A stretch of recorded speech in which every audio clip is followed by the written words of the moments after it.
लेकर के 51 तक उसमें कहा गया है कि राज्य को नीति निर्देशक सिद्धांतों के अंतर्गत कल्याणकारी योजनाएं चलानी होगी।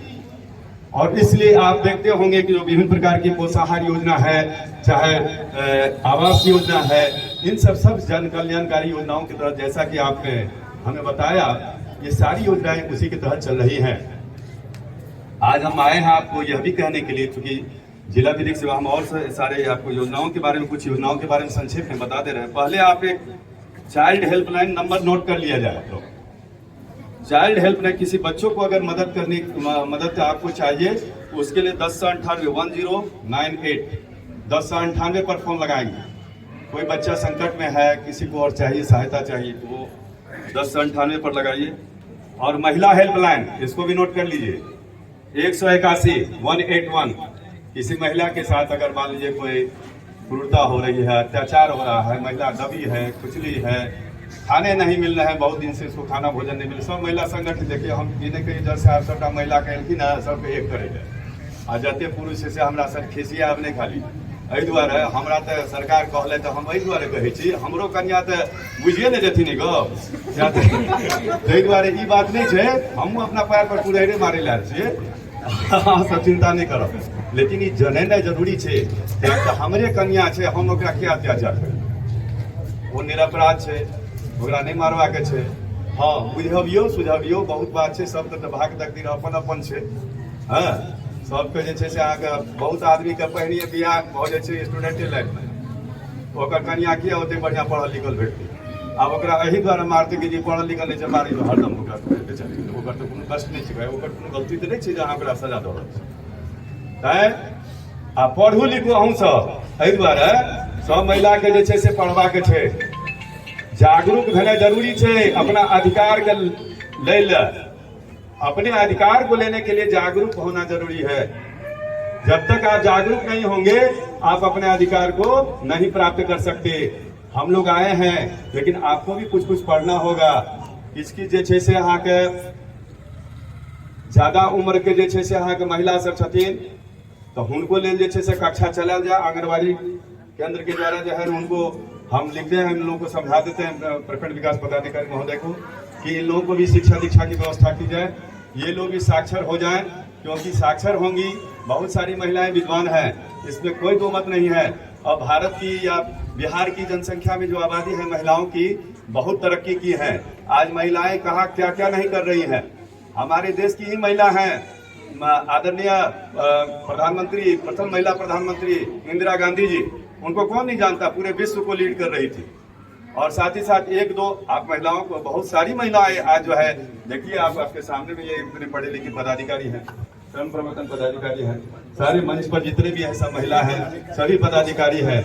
आप लोग भी जो है ये मत अपने आप को कम समझिए, आपके जो अधिकार है, अपने अधिकार के लिए आप बराबर, आप क्या है आपको दिक्कत, कोई परेशानी है, आपके पति अगर आपके साथ क्रूरता करते हैं, मारते पीटते हैं, ठीक है, पहले आप अपने आपस में समझ लीजिए, पंचायत से हो तो वहीं पर निपटा लीजिए मैटर को, कोर्ट कचहरी नहीं आना है। कोर्ट कचहरी मुखिया जी हैं, देखिए आप महिला मुखिया जी को बनाए हुए हैं, तो अब तो महिला, इनको अपने महिला को जो है देखना है, और कोई भी किसी प्रकार का होता है पहले इनके पास आइए, मैटर को यहीं पर सबसाइड कर लीजिए, यहीं पर खत्म कर लीजिए। कोर्ट कचहरी आएंगे, केस मुकदमा होगा, 498 का लंबा प्रक्रिया झेलना पड़ता है। हम ये नहीं कह रहे हैं जिस व्यक्ति का अधिकार हित सत्य का हनन होता है वो कहाँ जाएगा, वह तो या तो सरपंच साहब के मुखिया के पास जाएगा निचले स्तर पर, या नहीं तो थाना जाएगा, नहीं तो कोर्ट आएगा। यही तो तीन प्रक्रिया है, वो आपको आना है, लेकिन उसमें जो है ना लंबी प्रक्रिया आपको झेलनी पड़ेगी। तो यदि वास्तव में वो रास्ते पर नहीं ही आ रहे हैं, आमादा हो गए कि नहीं कुछ भी बीत जाएगा, हम सुधरेंगे नहीं, तो लास्ट में अंतिम विकल्प के रूप में आप इसका इस्तेमाल कीजिए, हम यही कहेंगे। क्योंकि आपके अधिकार और अधिकार का सुरक्षा करना भी कानूनी जिम्मेदारी हम लोगों की है, और हम सभी जो है ना उसके लिए कटिबद्ध हैं, तत्पर हैं। एक आवेदन 2 लाइन का लिख करके हमारे जिला विधिक सेवा प्राधिकार में आप दे दीजिए, जहां तक होगा हम उसको मदद करेंगे। और ऐसा नहीं है कि हमारे यहाँ जो भी आते हैं, चाहे महिला हो, बुजुर्ग हो, बच्चे हो, कोई भी पुरुष हो, सभी के साथ समान व्यवहार किया जाता है। हम सभी से मिलते हैं, यदि ज्यादा भीड़, आप बताइए, हम लोग इसलिए कर रहे हैं कि हम लोग बाउंड हैं, आप क्यों बॉन्ड है? हम सभी सरकार के ही, आप हो चाहे हम हो चाहे ये हो कोई भी, सभी सरकार के ही आदमी हैं, संपत्ति हैं।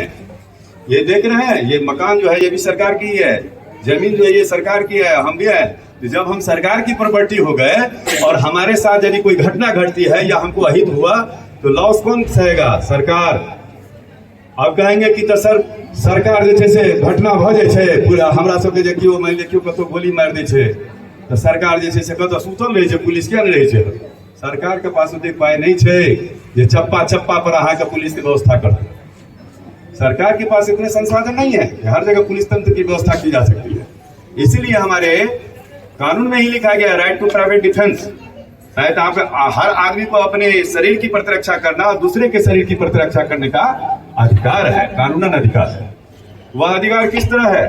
वह सेक्शन 99 आईपीसी में कहा गया है कि रेस्ट्रिक्शन है इस पर।